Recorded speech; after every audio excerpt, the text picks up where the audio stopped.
네, 오늘은 너희가 살아나리라 라고 하는 제목으로 함께 말씀을 나누도록 하겠습니다. 우리 함께 따라해볼까요? 너희가 살아나리라. 너희가 살아나리라. 한 번 더요. 너희가 살아나리라. 너희가 살아나리라. 여러분, 이스라엘 백성들은요 400년이 넘도록 애굽에서 노예 생활을 했잖아요. 사실 가히 상상도 되지 않는 엄청난 시간 동안에 노예라고 하는 정체성에 짓눌려 있던 그들이 드디어 하나님의 구원하심으로 해방되게 됩니다. 광야를 지나서 드디어 하나님이 약속하신 가나안 땅에 이르렀을 때에 자기의 땅이 생겼잖아요.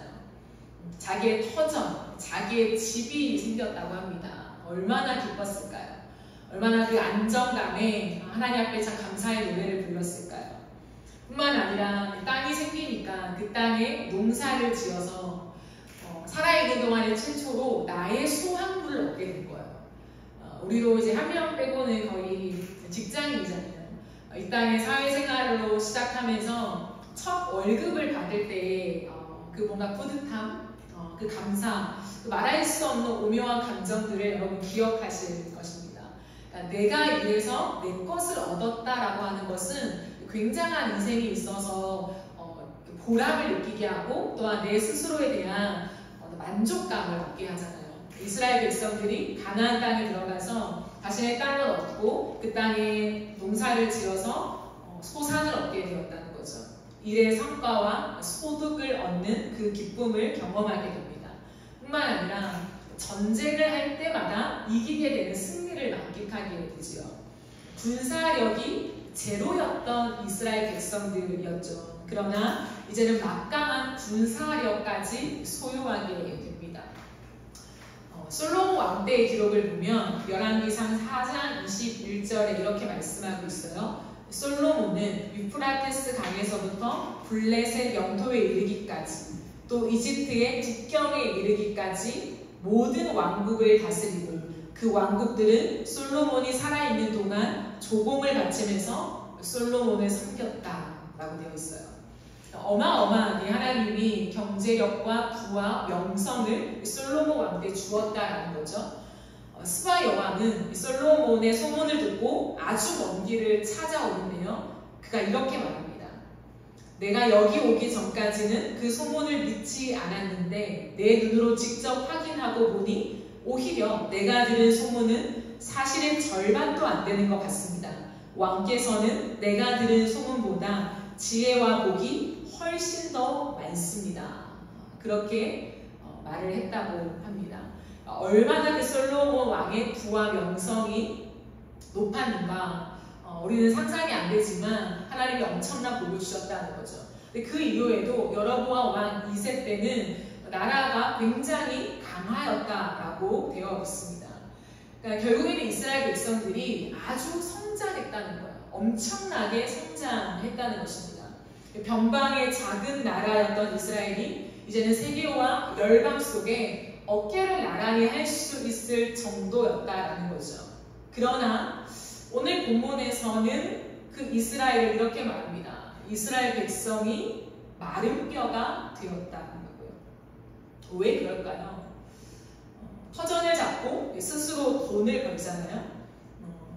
그렇게 살게 되니까 굳이 하나님을 전적으로 의지하지 않아도 이 삶이 유지가 되어가는 거예요. 어쩌면 하나님의 터치를 덜 받을 때에야 내 삶을 내가 마음대로 경작할 수 있다는 생각이 점차 들어오게 되는 것이죠.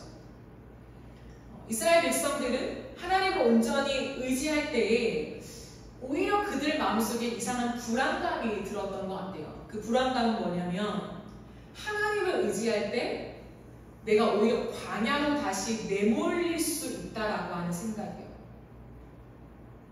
여러분 생각해 보세요. 하나님은 나에게 모든 것을 주신 분이었잖아요. 말도 안 되는 절대로 출애굽할 수 없다라고 하는 노예 사상이 완전 뿌리 깊게 들어와 있던 이스라엘 백성들을 하나님이 절대적인 구원의 은혜로 그들을 출애굽시키셨고 수많은 광야 생활 속에서 그들에게 먹을 것과 입을 것을 주셨던 하나님이에요. 지금 내가 서 있는 이 안정감, 터전, 내 자녀를 키우면서 나를 보호할 수 있는 울타리가 생긴 모든 것이 하나님이 주신 거라는 거예요. 근데 참으로 이상한 것은 이제 와서 이스라엘 백성들은 막강한 부를 누리고 세계와 어깨를 나란히 할 수 있을 정도의 경제력을 가졌는데 그들의 마음속에는 하나님이 이것을 빼앗아 갈 거야 라고 하는 생각이 너무 깊게 자리 잡고 있었다는 거예요. 왜냐하면 지나온 이 세월 동안에 자신이 지금 움켜쥐고 가지고 있는 것이 너무 소중해서 이걸 너무 사랑해버린 거죠. 세상이 우리에게 주는 많은 것들을 너무 사랑해버린 나머지 빼앗기고 싶지 않은 거예요. 그 누구에게도.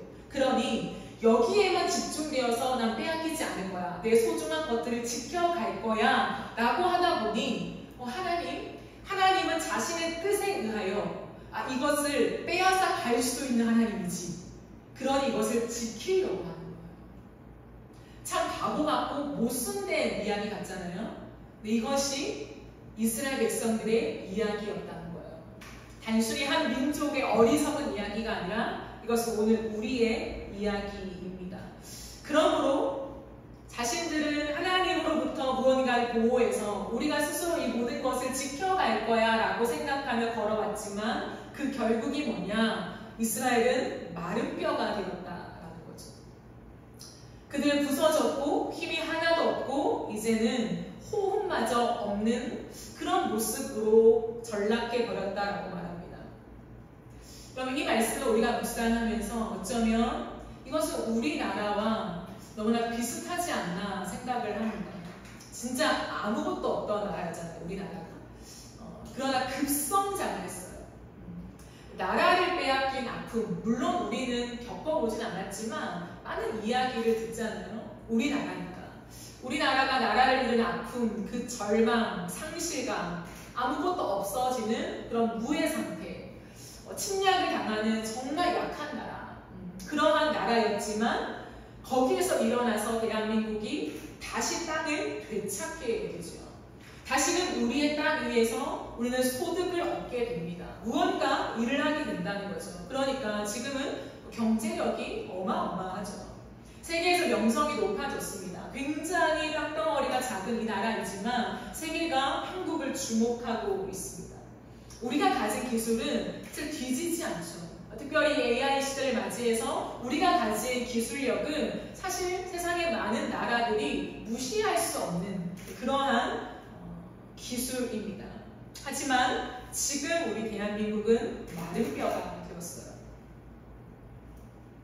소득 수준이 높아지고 살만해졌잖아요. 그렇기 때문에 연하할 거 없이 많은 사람들이 물론 힘들다곤 하지만 그것은 생계 유지를 위해서 정말 오늘 하루 당장 한 끼를 먹을 식사가 없어서 다투기보다도 많은 사람들은 즐기기 위해서 다투어 간다는 거예요. 남들과 비교해 봤을 때 나도 저 정도는 가져야 돼. 어떤 큰 부와 어떠한 탁월함을 원하는 것이 아니라 그냥 세상에 평균적으로 살아가는 사람들의 수준에는 뒤처지지 않을 만큼 우리는 그것을 얻기 위해서 살아간다는 거예요. 그러므로 평균적인 우리의 위치는 굉장히 상승했다고 볼 수 있습니다. 그러니까 얼마나 더 많은 돈을 모아서 내가 나가는 돈들이 다 나간 다음에 모아진 돈으로 내가 여행하며 즐길 것인가? 어떻게 하면 더 많은 것들을 우리가 사서 누리면서 이 세상을 인조해할 수 있는 것인가에 대한 고민이 사실 조금 더 많지 않나 생각합니다. 저는 이 시대가 너무 많은 부와 명예와 우리가 즐길 수 있는 것들이 많지만 왜 결핍을 호소할까? 늘 불안해할까? 더 쌓아두고 싶을까? 라고 할 때에 많은 이유가 있겠지만 그 중심에는 우리의 인간다움을 상실했기 때문이라고 생각해요. 인간이 가지는 인간다움, 하나님이 우리를 디자인하실 때의 그 인간다움은 뭐냐면 내가 땀 흘리고 수고하여 소산을 얻고 그것을 누군가한테 나눠주며 또 다른 생명이 꽃피는 것을 보면서 우리는 인간다움을 느꼈어요. 그러나 이제는 내 것을 더 많이 쌓아 올려서 경쟁과 비교 속에서 누가 더 조금 더 많이 쌓는가로 인간의 인간다움을 결정하고 있다는 거예요. 그 부와 그 가치가 더 많이 쌓인 사람에게 너는 좋은 사람, 너는 잘 살아온 사람, 너는 능력이 있는 사람, 그리고 꼭 필요한 사람. 그 인간다움을 우리의 경쟁력에 두고 있기 때문이죠. 그러므로 이 땅은 많은 것들이 잘 되어 있고 많은 우리에게 필요가 충족되고 있지만 늘 결핍으로서 하는 인간다움의 상실에 내몰리고 있지 않나 생각합니다. 사람을 죽이는 잔혹함 속에서 이제 더 이상 내가 알지 못하는 누군가를 믿기가 참 어렵죠.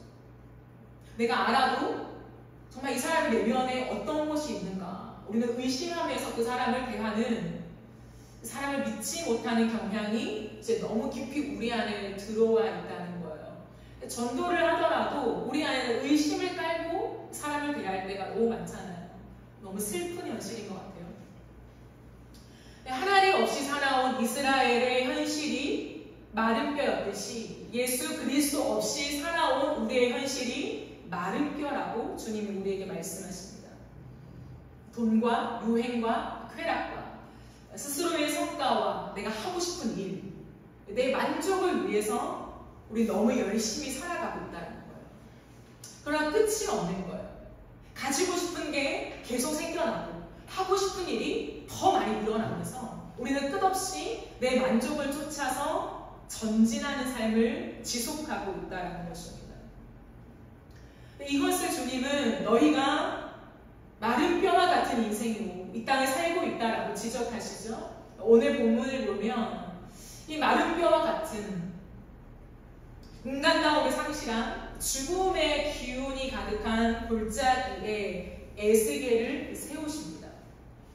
오늘 본문을 한 번 더 살펴보실까요? 1절부터 한 번 더 보시면 여호와의 권능으로 내게 임재하시고 그의 영으로 나를 데리고 가서 골짜기 가운데 두셨는데 거기 뼈가 가득하더라. 나를 그 뼈 사방으로 지나가게 하시기로 본즉 그 골짜기 지면에 뼈가 심이 많고 아주 말랐더라. 그때 에스겔에게 이렇게 말씀하시죠. 인자야 이 뼈들이 능히 살 수 있겠느냐. 이것은 조금 더 명확하게 말하면 인자야 이 뼈들이 능히 살아날 수 있겠느냐. 뼈들은 마지막 호흡이 아주 조금 남은 상태가 아니라 완전히 바싹 말라버린 아주 마른 상태였는데 주님은 에스겔에게 이 뼈들이 다시금 살아날 수 있겠느냐라고 질문하시죠. 그때 에스겔은 주 여호와여 주께서 아시나이다 라는 기가 막힌 대답을 해요. 이것은 나도 모르겠는데 주님이 나에게 이런 난해한 질문을 던지시네? 그러니 지혜롭게 비켜가는 말들로 주님이 아십니다. 하나님 아시죠. 제가 어떻게 알겠어요. 그런 뉘앙스가 아니에요. 바싹 말라버린 마른 뼈를 살릴 수 있는 존재는 이 땅에 없다는 고백이에요. 어느 누가 바싹 말라버린 이 마른 뼈를 다시 살릴 수 있단 말입니까? 그러나 에스겔 선지자는 명확하게 알고 있었다는 거예요. 마른 뼈이지만 바싹 말라버렸지만 이 마른 뼈를 다시 살릴 수 있는 존재는 하나님이라는 것을 알고 있었다는 거예요. 그러므로 그것이 하나님의 주권에 있다는 거죠. 능히 살릴 수 있는 존재는 하나님이신데 하나님이 당신의 주권으로 살릴 것인가 아니면 그대로 내버려 둘 것인가, 그것은 하나님의 주권이오니 주님이 하십니다 라고 에스겔 선지자는 대답하고 있습니다. 그때 주님께서 말씀하시죠. 너는 이 모든 뼈들에게 대언하여 이르기를 너희 마른 뼈들아 여호와의 말씀을 들을지어다. 주 여호와께서 이 뼈들에게 이같이 말씀하시기를 내가 생기를 너희에게 들어가게 하리니 너희가 살아나리라. 너희 위에 힘줄을 두고 살을 입히고 가죽으로 덮고 너희 속에 생기를 넣으리니 너희가 살아나리라. 또 내가 여호와인 줄 너희가 알리라 하셨다 하라 라고 분명하게 말씀합니다. 에스겔의 이 응답 속에 하나님은 자신의 의도와 계획과 작전을 에스겔 선지자에게 보여주시는 거죠. 그래 에스겔아 이 바싹 말라버린 생기를 상실한 이 마른 뼈를 살릴 존재는 나밖에 없다. 그런데 나는 지금 그 일을 행할 것이다. 나의 작정은, 나의 계획은, 나의 의도는 이 마른 뼈를 지금 살리는 것이다 라고 에스겔에게 말씀하고 있는 것입니다. 다시 살아나는, 다시 살리는 그 방법은 무엇일까요? 오늘 본문에 보면 하나님은 당신의 임재라고 말씀하십니다. 하나님이 권능으로 에스겔에게 임재하셔서 하나님의 의도와 목적과 계획을 보여주신 것처럼 다시 살아나는, 그것도 군대와 같이 강한 자가 되는 방법은 오롯이 하나님의 임재라는 것이죠. 근데 그 임재는 두 가지로 나타납니다. 첫 번째는 뭐냐면 말씀입니다. 본문 7절을 한 번 더 보시면 이에 내가 명령을 따라 대언하니 대언할 때에 소리가 나고 움직이며 이 뼈 저 뼈가 들어맞아 뼈들이 서로 연결되더라. 내가 또 보니 그 뼈에 힘줄이 생기고 살이 오르며 그 위에 가죽이 덮이나 그 속에 생기는 없더라. 또 내게 이르시되 인자야 너는 생기를 향하여 대언하라. 생기에게 대언하여 이르기를 주 여호와께서 이같이 말씀하시기를 생기야 사방에서부터 와서 이 죽음을 당한 자에게 불어서 살아나게 하라 하셨다 하라.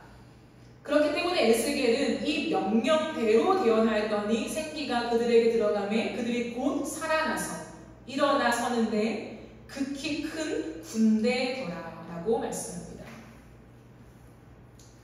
다시금 살아날 수 있는 방법은 하나님의 말씀이라는 거죠. 하나님의 말씀 자체가 생명이라는 것을 끝없이 말씀합니다. 그러므로 에스겔이 여기에 서 있기 때문에 마른 뼈를 살릴 수 있는 것이 아니라 하나님의 그 명령이 뭐냐면 에스겔아 내 말을 너의 입에 두겠다. 그러니 너가 대언하라는 거죠. 하나님은 이 시대 속에서도 하나님의 말씀으로 대언케 하시는 역사를 일으키십니다. 어떠한 특별한 직접적인 계시를 말하는 것이 아니라 우리에게 주어진 완전한 66권의 계시의 말씀이 있잖아요. 근데 이 말씀을 하나님의 마음과 의도를 알고 지금 이 시기에 적실하게 하나님이 정말 살아서 말씀하시는 음성을 바르게 깨달은 그 사람을 통로로 하여서 에스겔아 라고 말씀하시는 것처럼 오늘도 누군가에게 나의 말을 대언하라 할 때 순종하여 선포하면 하나님의 생명의 말씀이 역사되어진다는 거죠. 하나님이 끊임없이 선지자들을 통하여 죽어있는 생기가 없는 말라버린 이스라엘 백성들의 상태를 지적하십니다. 그러나 특별히 예레미야를 통해 말씀하신 것처럼 하나님의 의도는 내가 너희의 마른 뼈와 같은 상태를 보면서 너희를 죽게 내버려 둘 거야. 너희의 결과야 라고 말씀하시지 않고 나의 생각은 평안이다, 소망이다 라고 말씀하시는 거죠. 다시 살리는 거라는 거예요. 그러므로 하나님은 오늘도 살리기를 원하시며 대언하는 자들의 입술을 통하여 역사하신다는 거죠. 그게 은혜입니다. 그러므로 우리는 늘 마른 뼈와 같은 우리의 상태를 직시한다면 말씀을 사모해야 돼요. 하나님의 말씀의 은혜를 사모하여서 이 말씀이 나에게 생명력이 되어지기를 우리가 사모하며 갈망해 가야 한다는 것이죠. 제가 특별히 이너프 처치의 어떠한 사역들을 놓고 기도하면서 7월에 목요 예배를 시작해야겠다 하는 제 마음에 확신이 섰습니다. 그것은 우리가 인원이 적기 때문에 무언가 예배로 오픈해서 많은 사람들을 데리고 와야지, 여기에 발길을 닿게 해야지, 그러한 전도의 의도는 아니에요. 그리고 우리가 인원이 아직은 다소 적은 인원이고 예배를 매주마다 진행하기에는 굉장히 어찌 보면 힘들 수도 있어요. 다 직장인이고 매주 와서 그 예배를 섬기고 드린다는 것이 보통 일은 아닙니다. 하지만 제 마음에 기도하면서 그런 감동이 든 건 뭐냐면 우리가 말씀을 들을 때 살아난다는 거예요. 그게 예배의 힘이라는 거예요. 물론 각자의 삶 속에서 말씀을 읽고 묵상하면서 하나님이 나에게 주시는 개인적인 관계 안에서 깨달음도 필요하지만 하나님이 세우신 또한 사역자를 통하여서 말씀이 풀어지고 또한 기도하며 나아갈 때 우리에게 적실한 그 말씀들이 선포되었을 때에 그 말씀에 아멘하며 그 말씀이 누군가의 말씀이 아니라 지금 나에게 하시는 하나님의 말씀으로 인정하며 받아들일 때에 그 순간에 생명의 역사가 일어난다는 거예요. 그게 예배의 능력입니다. 그러므로 우리가 모여서 교제하고 삶을 나누고 하는 성경 공부와 소그룹 모임이 너무 중요하긴 하지만 예배를 놓치면 안 돼요. 아무리 개척교회이고 많은 것들에 힘이 들어가야 되잖아요. 그렇기 때문에 힘든데 피곤한데 저도 그러한 어떤 걱정들을 해요.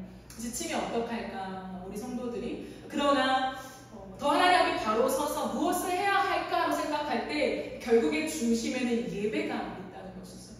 예배하며 나아갈 때 주의 말씀이 대언되어질 때에 죽어있는 우리 영이 살아나고 생명이 소생하게 되며 다시금 본래의 하나님이 디자인하신 마음으로 회복되게 된다는 거죠.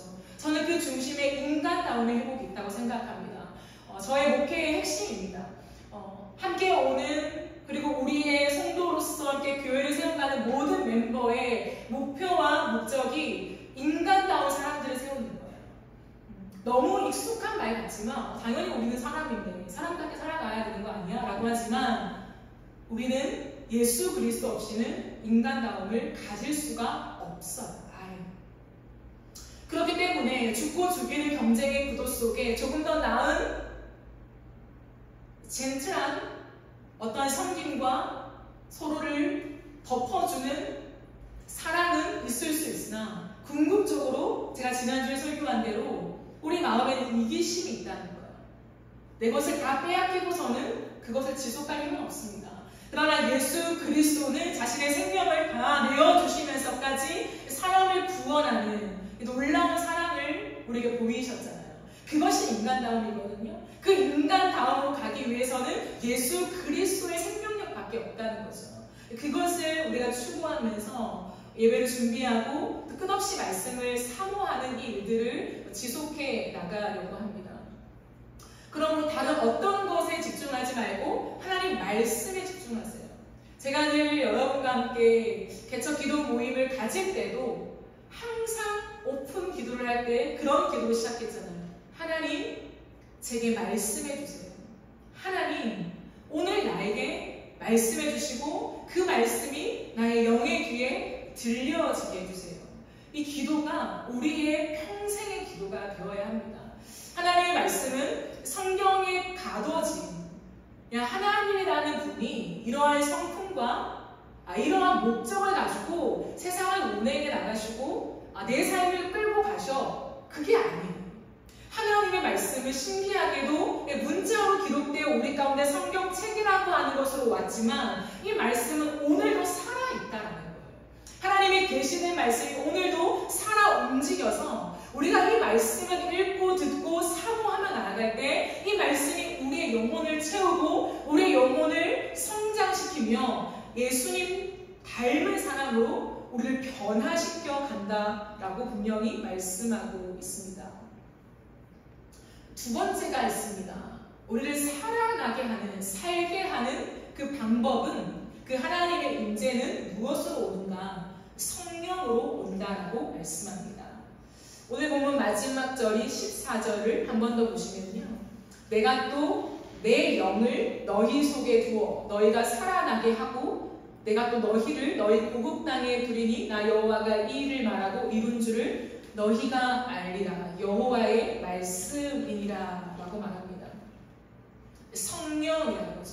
내가 내 영을 너희 속에 두어. 그러므로 소망이 없는 생기를 상실한 우리의 심령 가운데, 영혼 가운데 다시 살게 하는 그 생기의 직접적인 근원이 무엇인가 라고 할 때에 성령이라는 거죠. 내 영을 주겠다라는 거예요. 이것은 무슨 말이냐면 그냥 하나님이 계시고 내 영을 너에게 주겠다, 성령을 받아라, 이러한 능력을 부여하는 게 아니라는 거예요. 어떠한 생명력을 줄게, 이게 아니라는 거예요. 주님 분명히 말씀하십니다. 내 영이 무엇입니까? 하나님 자신이라는 거예요.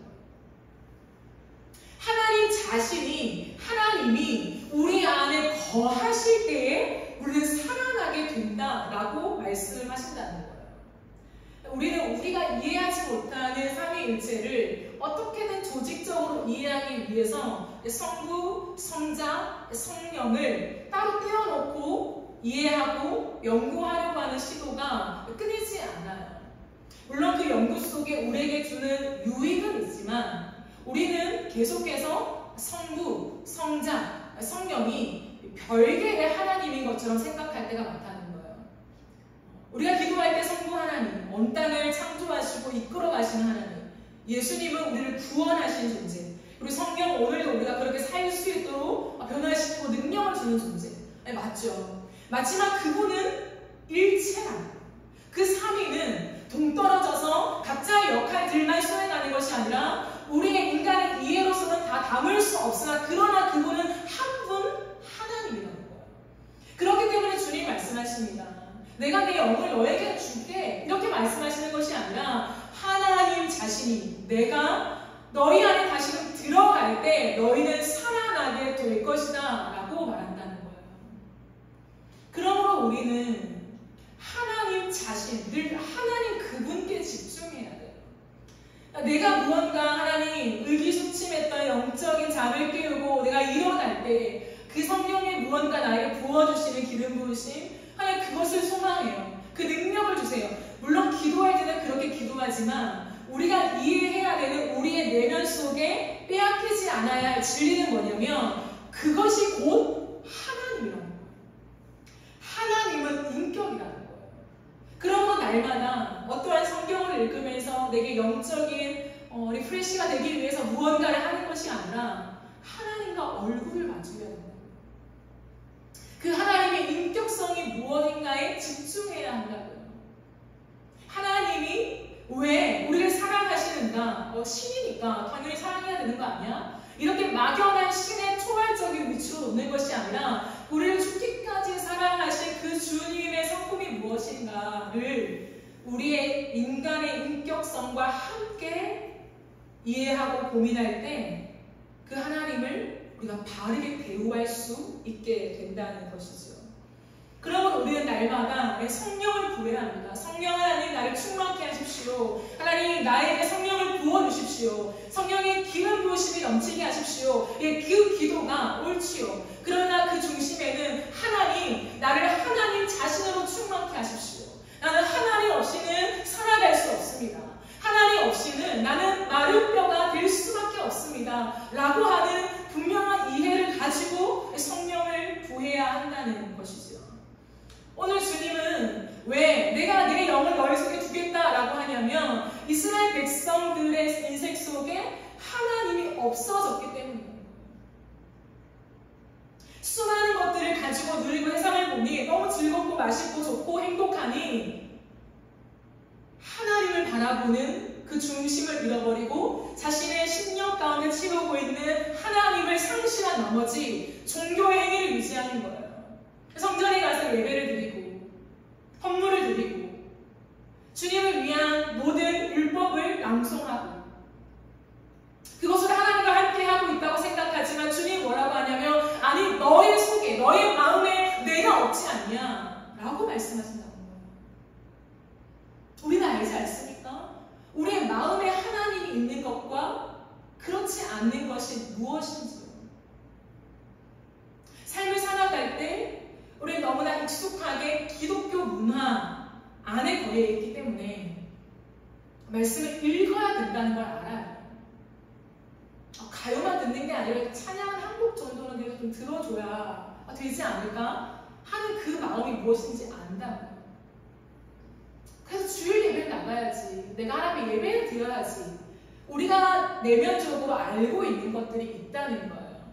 근데 그것이 그 아는 것이 우리를 너무 정죄할 때가 많다고요. 아는데 맞는 걸 알고 있는데 하지 않은 내 모습을 보면서 하면 되잖아요. 근데 안 되는 거예요. 내가 게을러서 물론 누군가에게는 그럴 수 있죠. 하지만 이건 영적인 문제예요. 읽어야 되는 건 알지만 읽혀지지가 않는 거죠. 왜 이렇게 게을러? 일어나서 읽으면 되잖아. 누군가는 그렇게 훈계할지 모르겠지만 저는 그렇게 생각하진 않아요.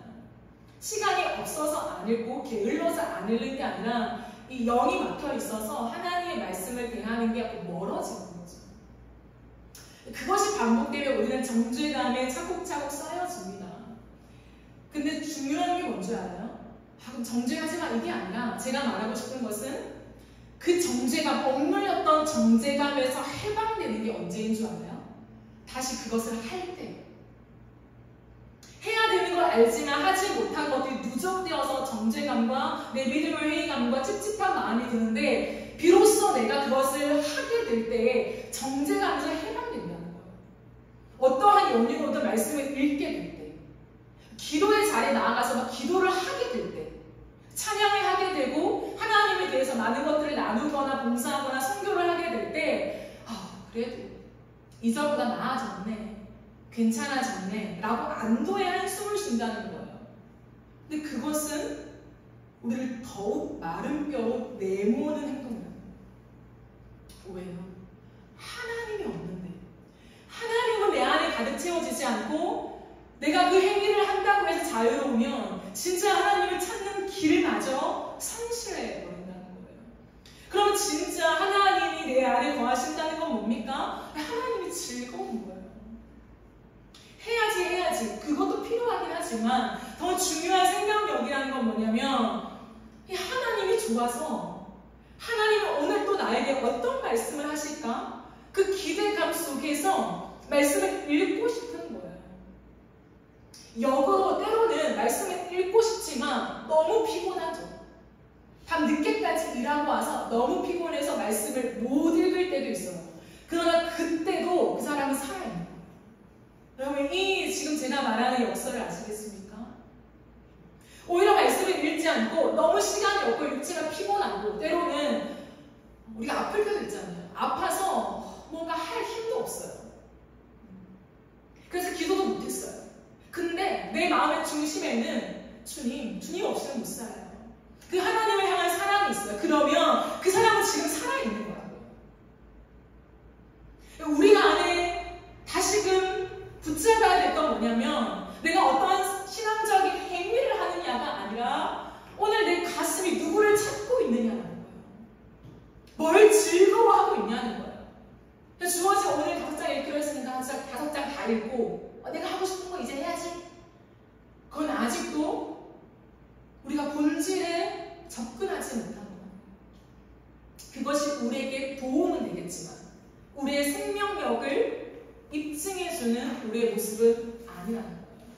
그러므로 주님은 말씀하십니다. 이스라엘 백성들아, 너희 속에 내가 없는, 너희의 삶에 내가 없는, 종교의 행식은 여전히 있지만 나를 찾지 않는, 나를 즐거워하지 않는, 세상의 많은 것들을 즐거워하고 있는, 더 가지려고 하는 그 마음 속에서 돌이켜라. 내가 다시금 너에게 내 영을 부어주겠다. 나를 주겠다. 내가 너희 안에 거하겠다. 그러니 너희가 살아날 것이다. 그 생기를 다시금 붙잡고 놓치지 말아라 라고 주님 말씀하시는 것입니다. 그럼 무엇을 원하세요? 이 시대 가운데? 끊임없이 우리는 더 갖고 싶어서 갖고 있는 것을 빼앗기고 싶지 않아서 우리는 끝없이 오늘 하루를 살아가요. 우리의 고민 속에 그것이 가득 채워져 있습니다. 그러나 주님은 우리에게 말씀하십니다. 너희가 지금 마른 뼈로 걷고 있구나. 대한민국과 한국교회야, 깨어 일어나라. 너희가 마른 뼈인데 다시금 생기가 불어서 살아나야 한다. 너희 속에 너희의 생명에 예수가 있을 때 진정한 호흡이 될 것이다 라고 주님 말씀하고 있다는 거예요. 여호와의 군대로 일으키실 것입니다. 왜냐하면 우리가 잘나서가 아니에요. 하나님의 작정이기 때문입니다. 하나님은 당신이 시작한 일을 결국에 마무리하세요. 후회하지 않으십니다. 그러므로 이스라엘 백성들을 선택해서 하나님이 그들을 통하여 열방 속에 하나님의 존재를 드러내기로 선택하셨다면 그것을 이어가시는 거예요. 마찬가지입니다. 오늘 하나님 우리를 부르셨고 다시 한번 우리에게 기회를 주신 거예요. 이것은 우리의 어떠함이 아닙니다. 그냥 하나님이 원래로 작정하신 은혜. 그러면 나는 그런 특별한 선택을 받은 그런 선민이구나.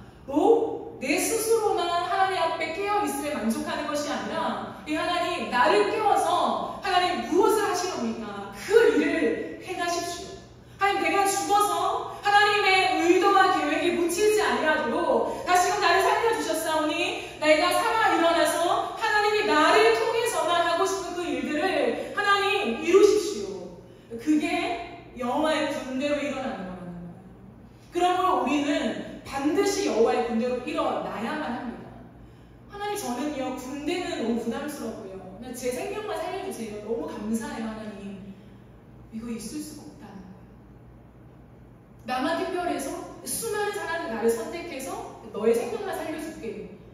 이상하지 않나요? 하나님이 주신 것에는 사명이 있다는 거예요. 그렇다고 해서 하나님이 주님의 일을 위해서 우리를 갖다 쓰시려고 그렇게 하신 건가? 그렇게 오해할 필요는 없습니다. 하나님의 사랑 속에 우리를 두셔서 살리셨는데 하나님의 일하심의 그 여정에 내가 쓰임받을 수 있는 것은 제가 끝없이 강조하잖아요. 뭐라고요? 영광이요. 진짜 내가 만난 하나님이 어떤 분인가를 알게 되면 세상에 그 어떤 누구와 협업하는 것보다 하나님의 나라를 위해서 하나님이 이 마지막 시대에 일하고 계신데 거기에 나를 태우셨다? 너도 군사가 돼. 너도 내 군대가 돼. 라고 그 안으로 나를 소집해 주셨다라는 것은 엄청난 영광이잖아요. 저는 청년들이 이 영광을 깨닫게 원합니다. 무언가 우리 안에 늘 억압되어 있는 건 뭐냐면 하나님 우리를 부리시는 분. 교회 들어가서 잘못하면 우리는 10가지 일도 해야 돼요. 이러한 것들 있잖아요. 그게 너무 마음이 아파요. 하나님을 위해서 일할 수 있는 건 영광이고 특권이라는 거예요. 근데 그 의식이 있다면 우리는 끝없이 주님 나를 사용해 주시길 감사합니다. 하나님 내 부르심이 무엇입니까? 라고 기도할 수밖에 없다는 것이죠. 죽은 영이 가득하면 여러분 생각해보세요. 움직이기를 싫어해요.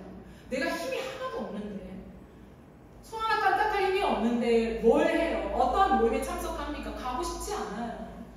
우리는 늘 안주하고 싶고 누워있고 싶죠. 그게 죽은 영의 특징이라는 거예요. 그러나 하나님 우리를 살리시며 움직이게 되어 있습니다. 역동적으로 나아가게 되어 있습니다.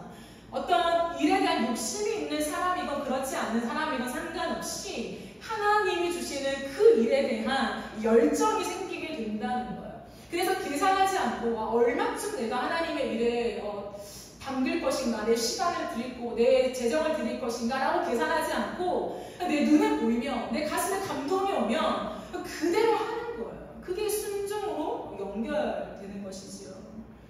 그런 거 저는 꿈을 꿉니다.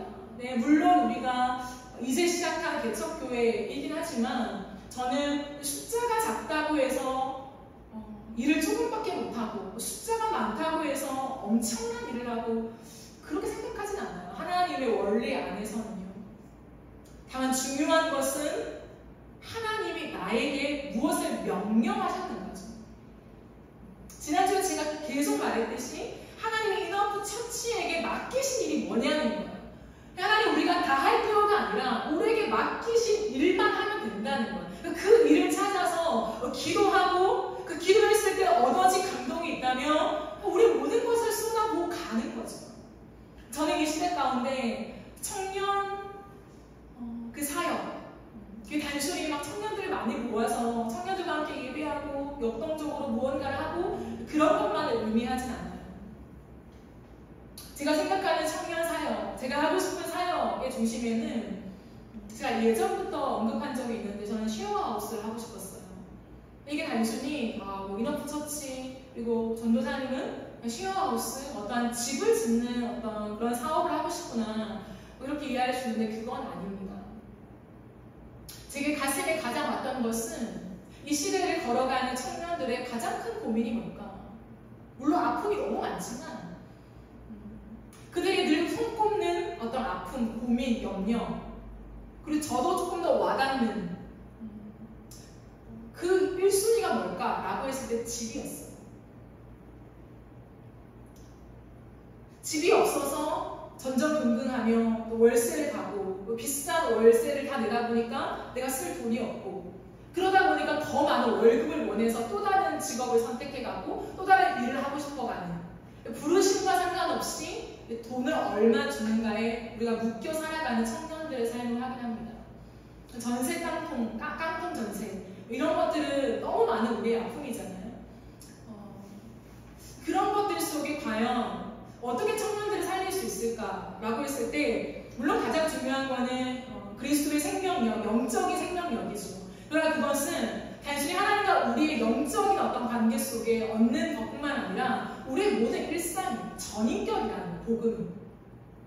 그러므로 이 땅 가운데 거닐 곳이 없는 보금자리가 없는 돈 하나 들면 벌벌 떨면서 어떻게 해야 될지 모르는 그들에게 저는 집을 제공해주고 싶었어요. 쉐어아웃을 하면서 물론 교회 안에서만 있는 그러한 어떤 교회관 그런 느낌은 아니에요. 기숙사 이런 느낌은 아니고요. 일반적인 원룸과 일반적인 쉐어하우스를 확장해 가고 싶어요. 근데 그것은 꼭 우리 교회 와야만 해요. 아니면 우리 교회 성도를 기반으로 해서 뽑는 것이 아니라 누구나 교회 오지 않아도 됩니다. 크리스찬이 아니어도 돼요. 그러나 검증된 사람들을 뽑아서 그들에게 집을 제공해주는 그러한 일들을 저는 하고 싶어요.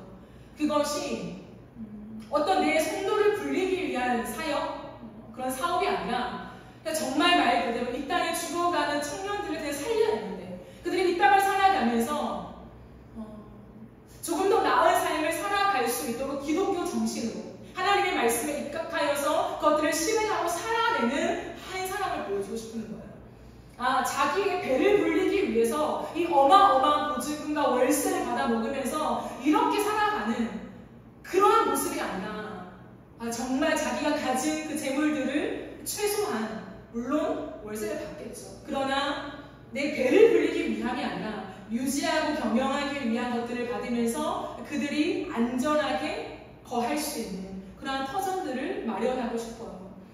저는 그 안에서 또 다른 일자리 창출을 통하여서 청년들이 알바든 정직원이든 그 보금자리에서 살아갈 수 있도록 그러한 큰 나무를 좀 마련하고 싶은 것이 저의 비전입니다. 앞으로 이 비전들이 더 확대되고 하나님 주신 또 다른 감동이 있다면 저는 끝없이 청년들을 위한 이런 대책과 삶을 확장시켜 가고 싶어요. 정부가 다 해줄 수 없잖아요. 사각지대에 놓인 사람들 너무 많고요. 그렇기 때문에 제가 할 수 있는 만큼 하나님이 주시는 만큼 저는 해야겠다. 그리고 하고 싶다. 하나님이 허락하신다면 하게 하실 줄 믿는 믿음으로 저는 선포하려고 합니다. 그러므로 이너프 처치는 앞으로 예수로 충분한 한 사람을 세우는 교회이지만 그것이 단순히 우리 안에 모여서 예배하는 것으로 국한되는 것이 아니라 뻗어나가야 된다는 걸 말하는 거예요. 일반적인 삶 속에서 우리 교회 올래라고 하는 전도의 미끼로서 사용하는 혜택이 아니라 그냥 모두에게 그렇게 돼야만 하니까 그 일을 정부가 왜 못했어요? 라고 탓하는 것이 아니라 내가 할 수 있는 걸 내가 한다는 거예요.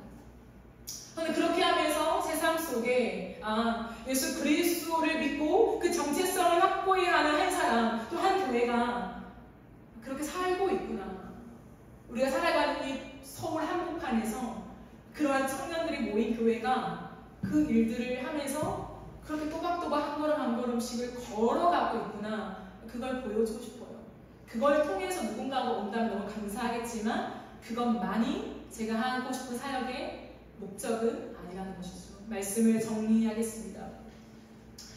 하나님이 저에게 이번 주에 기도할 때 강력한 마음을 주셨습니다. 그것은 마른 뼈에 대한 마음이었습니다. 그러나 주님의 핵심은 너희가 마른 뼈다, 너희가 죽었다, 너희는 소망이 없다 라고 하는 것을 말씀하고 싶으신 것이 아니라 주님 오늘 우리에게 선포하십니다. 너희가 살아나리라. 너무 강력했어요. 너희가 살아나리라. 살아날 것을 우리가 하나님 앞에서 대언하면서 하나님 나를 살려주세요. 나를 살려서 하나님의 군대가 되게 해주세요. 누가 이 하나님의 생명의 말씀을 나의 말씀으로 취하시겠습니까? 그 사람에게 주님의 생명력이 약동되어서 하나님의 일에 쓰임받게 하실 것입니다. 마지막으로 이 말씀을 읽고 마무리하고 싶습니다. 주님이 하신 말씀입니다. 생기야 사방에서부터 와서 이 죽음을 당한 자에게 불어서 살아나게 하라. 한 번 더요. 생기야 사방에서부터 와서 이 죽음을 당한 자에게 불어서 살아나게 하라. 이것이 주님의 말씀입니다. 우리 스스로 살아날 힘이 없지만 주님은 대언하십니다. 생기야 불어와라. 이 죽음 당한 자에게 불어서 살아나게 하라. 무덤을 열고 나오게 하라. 걷게 하라. 세상 한가운데 서게 하라. 하나님의 군대로 서게 하라. 그래서 그들을 통하여 마지막 시대에 내가 여호와임을 만방에 알려라. 그것이 우리에게 주신 주님의 메시지요 사명인 줄 믿습니다. 우리 함께 찬양합시다.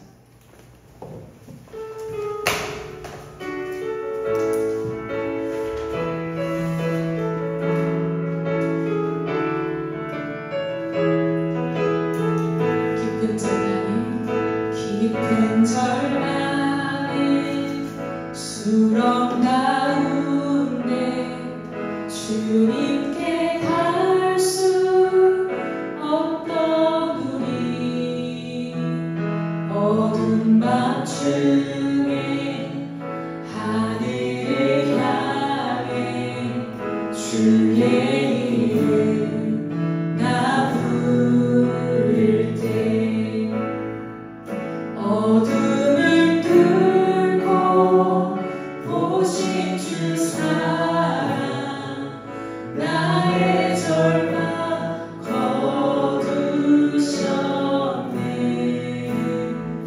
주님의 공로 다 이루셨네.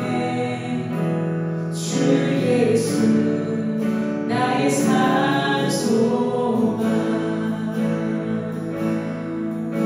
그 누가 주의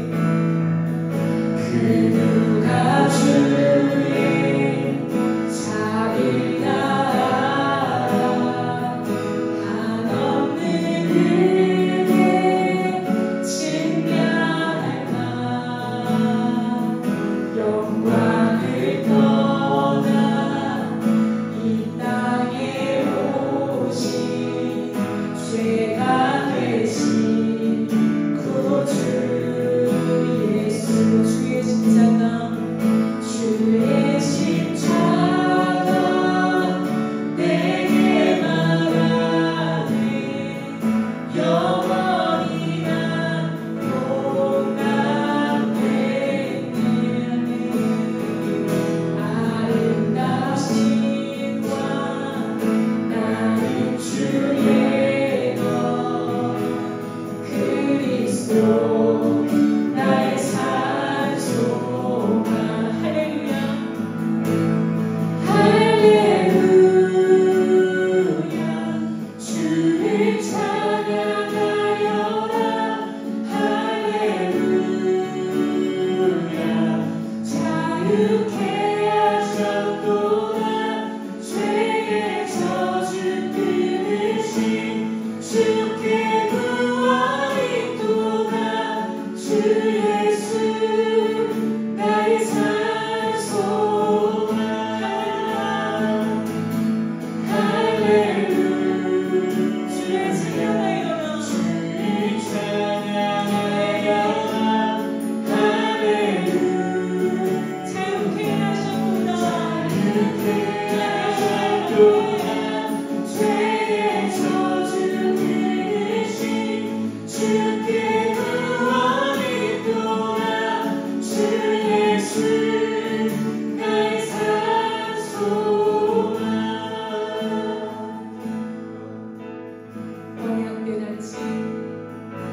언약된 아침 장사된 몸에 부활의 오는 시작됐네. 유다의 사자 위협찬 소로 사방이 무너졌도다.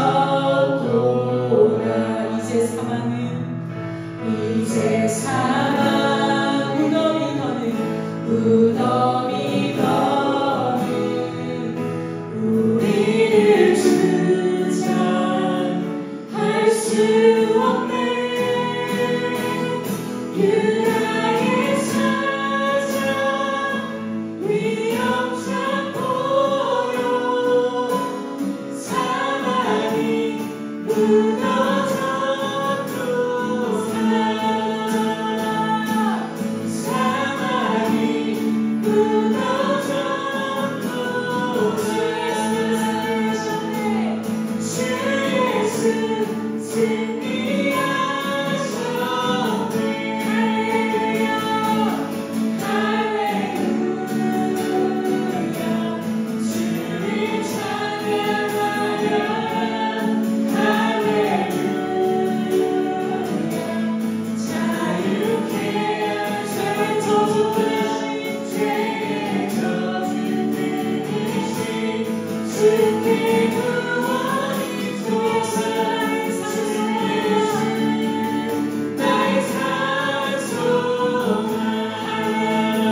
세상의 것들에 붙잡혀 욕심을 내며 더 많이 가지고 싶고 더 많은 것들을 하고 싶고 다른 사람과 비교해서 적어도 이 수준에는 이루고 싶어 달려왔던 우리의 삶을 돌아봅시다.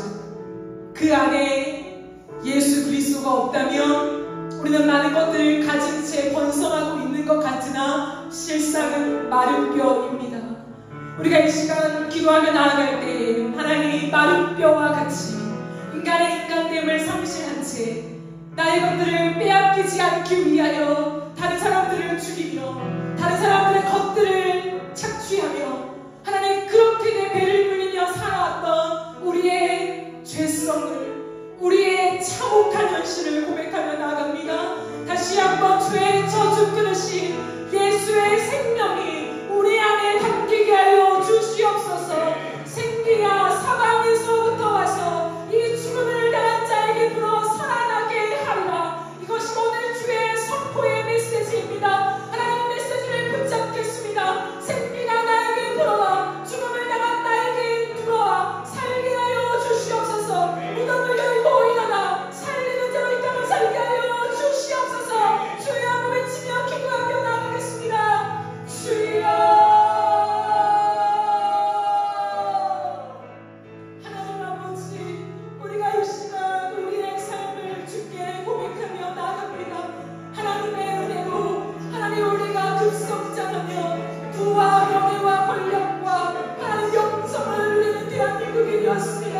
그러나 하나님이 그것을 하나님이 주신 것임에도 불구하고 하나님 빼앗기고 싶지 않아 하나님 그것을 꽁꽁 싸매며 살아가는 우리의 인생 속에 하나님을 상실해버린 곳으로 많은 뼈와 같은 모습으로 우리가 누워있습니다. 하나님 우리의 모습을 발견하게 하여 주시옵소서. 남들과 같이 어깨를 걷으며 살기를 위하여 하나님 세상이 시공해 주는 것들을 경직하여 그 재미에 빠져 살아가는 쓰고 벌고 먹고 입고 하나님 이 모든 것들에 젖어 살아가는 우리의 모습이 마른 뼈와 같단다. 마른 뼈와 같단다. 주를 위한 아무런 힘이 없는 하나님의 나라를 위하여 살 수 있는 힘을 상실해버린 하나님 우리의 마른 뼈와 같은 모습을 직시하게 하여 주시옵소서. 주님을 위하여 살기를 거부하고 있는 하나님 그것이 손해보는 여기며 내 것이 빼앗기는 것이라 생각하는 우리의 복해된 것들을 다시 한번 정상적으로 돌려주시옵소서. 아버지 주님의 생명들로만 우리가 다시 살 수 있음을 고백합니다. 아버지 우리에게 다시 한번 태어나여 오시고 생기야 사망에서부터 와서 이 죽임을 당한 자에게 물어봐 살게 하리라 살아나게 하리라 살아나게 하리라. 주님의 말씀 앞에 우리가 살아나게 하여 주시옵소서. 세상의 것들 속에 불안해하는 영혼들아 주를 바라볼지어다. 생명을 주시리라 여호와시여 우리에게 직장을 주시리라 여호와시여 우리에게 먹을 것과 입을 줄 우리 여호와의 기억할지어다. 주의 은혜로 주님을 바라봅니다. 좋으신 아버지 주님은 우리를 빼앗아주는 분이 아니라 주시는 분이십니다. 구원을 주셨고 아들을 주셨고 생명을 주셨건만 무엇을 빼앗아가는 분으로 여기며 하나님을 오해한단 말입니까? 다 주셨습니다. 다 주셨습니다. 다 주셨습니다. 다 주셨습니다. 여호와 하나님 주님에게 다 주셨습니다. 주여 주여 주여 우리의 자리를 되찾게 하여 주시옵소서.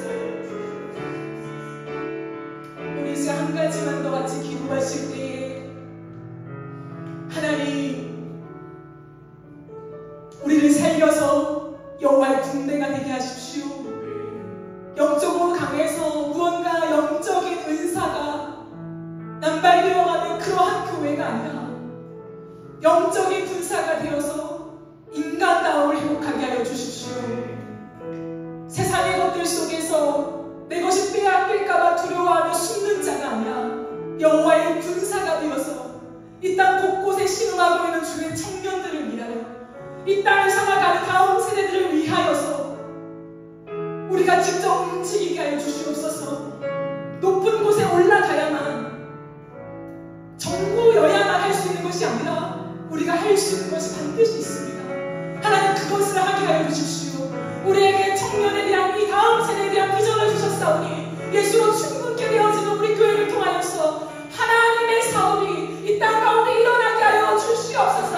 청년들이 살고 싶어질 수 있도록 그들의 영혼이 빚배해져 있는 그들의 영혼이 살아나 인간다움을 회복하며 예수의 모습을 닮은 이 땅을 다시금 구현할 수 있도록 하나님, 이 높은 처치를 사용하여 주시옵소서. 되게 하여 주시옵소서. 하나님이 정진케 하여 주시옵소서. 주여, 한번 부르짖고 기도하며 나갑니다. 주여.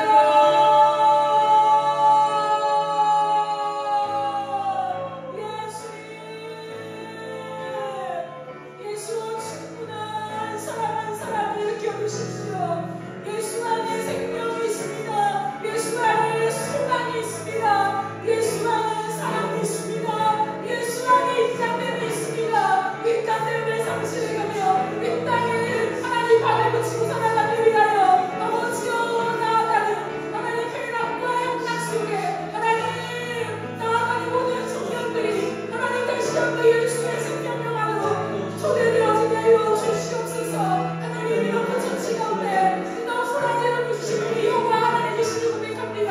여호와여, 예수 안에 영화합니다. 예수 안에 만족이 있습니다. 예수 안에 하나님 평안이 있습니다.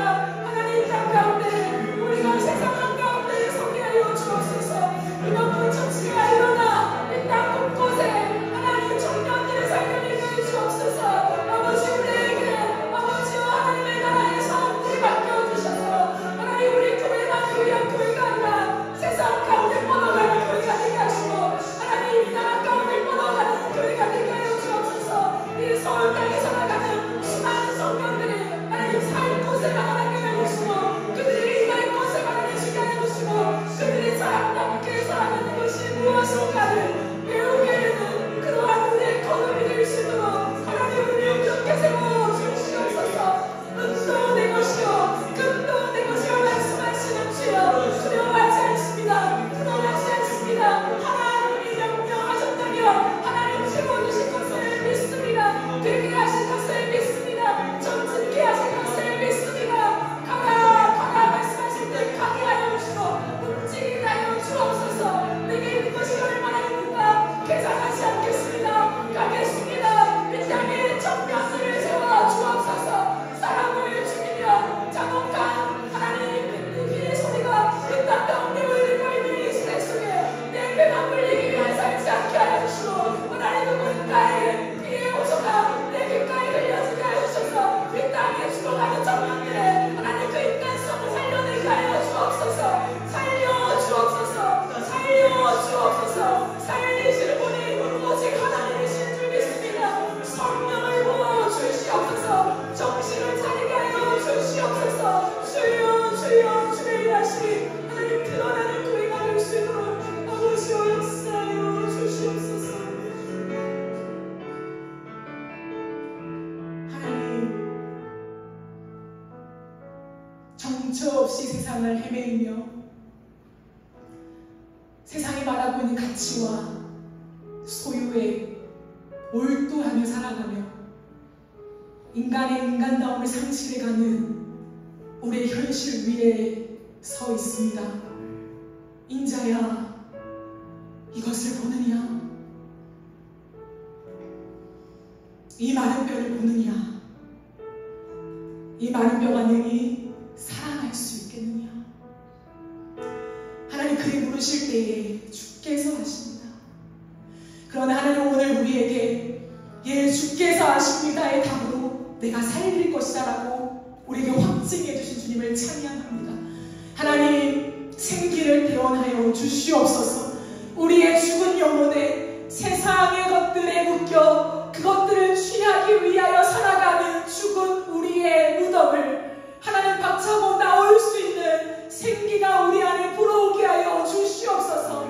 나를 살기 위해서 다른